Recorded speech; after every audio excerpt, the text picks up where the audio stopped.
Hey guys, and welcome back to another video of mine. I know it's been like since forever that I've made a video.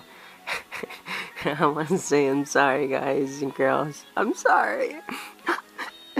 So yeah, I'm sorry. Apart from that, um yeah.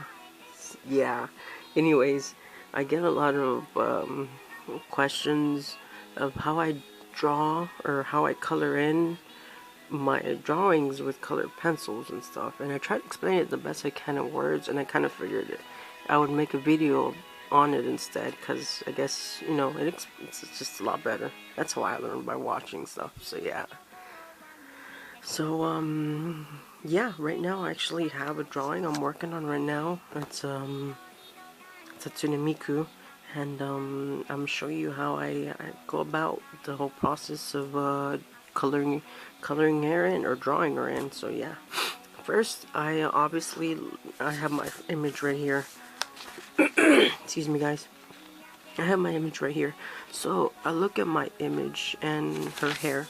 That's what I'm working on right now. So I try to look for the colors that match her hair best. I already found them. So yeah, I first start off by finding my base color, which is my lighter color. So I use my base color. Then after that, I find my more darker one, and then my lighter one. Usually both I find them at the same time because I'm looking for lighter to dark. So, you know, and then I find one that's like super light. You can't, you kind of saw it right there, but yeah. It's super light. This is for the highlights. Of course, sometimes I forget to add highlights, so yeah. Anyways, so yeah. After I find my colors and stuff, I start the whole coloring process. I already did what I normally do, erase and stuff. So now I'm gonna go ahead and just color her hair with my base color. So yeah.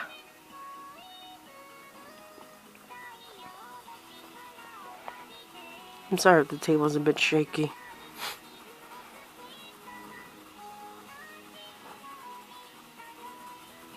I'm just lightweight coloring it. I'm not like applying any pressure or anything. I'm just letting the color do all the work. So yeah. After I've done that, I go in with my darkest color, the darkest color that I have from the set that I found. So, and you'll see why I go with the second as my darkest right now.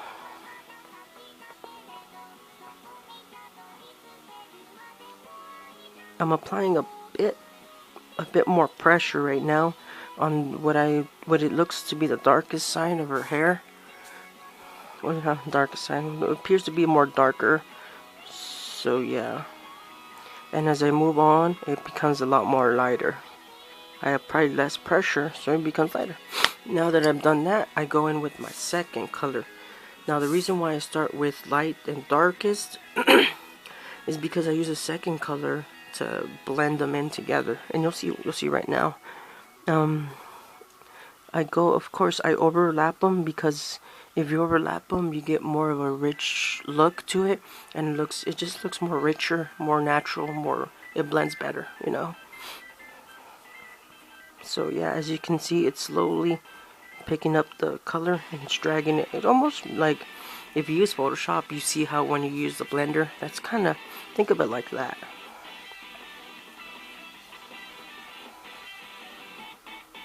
See how it's blending? I apply more pressure here, and I apply lighter pressure over here. And that's how I do it, pretty much. And if there was like a light shade or something, I would use my lighter one, and I would go light, then I would go with the base color, and then I would go with in this case I would use this one, then I would go for dark. That's if there was any like light, but since there isn't very much light in here, well, there's a few highlights, but as you can see, I kind of messed them right here, but yeah. And that's how I worked about it. I also use the darker one to use to highlight, or to find places selectively where I need it to be darker, or you see, pretty much the outline, pretty much. So yeah, that's how I pretty much draw it. And this process works throughout the whole drawing. not just in the hair, but it works in the eyes, the skin tone, her little dress thing, blouse, nightgown. So yeah, it works all throughout the image. Of course, this isn't the only way to do it. There are other ways, and I got to show you right here.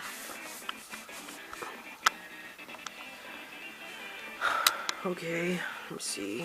Okay, these are two ways that I used to do it, or I used to like doing it. I still occasionally use this, but not a lot. The first one is how I started off using when I use colored pencils. I started by using the darkest one in this case, and you see, I kind of made the shape of it. So I made a triangle kind of shape like that, and I started with darker. Then I go with the second one, lightest, and I would make that shape, and I would use the base color. So it'd be like this. I'll start off with the dark color,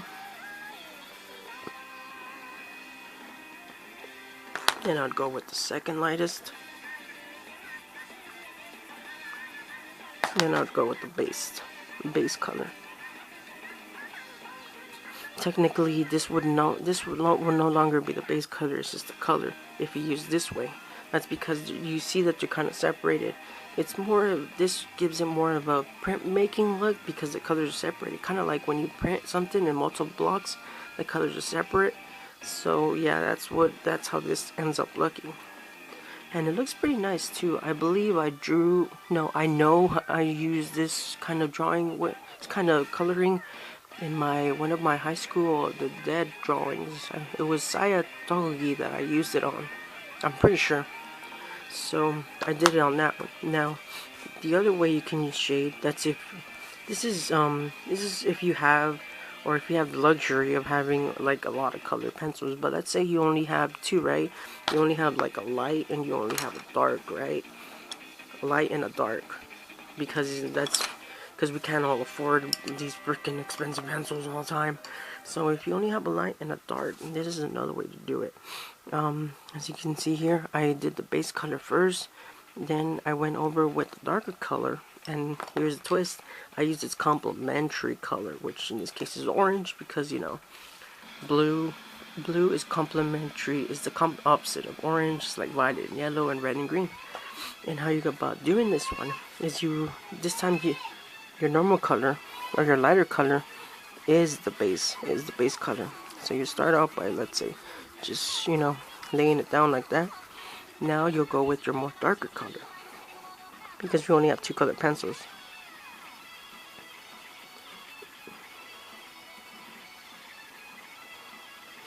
As you can see, I'm applying pressure on where I believe is the most darkest, and I'm lighting it up on some of the more lighter places. So it looks like so there's not a big it's not like a big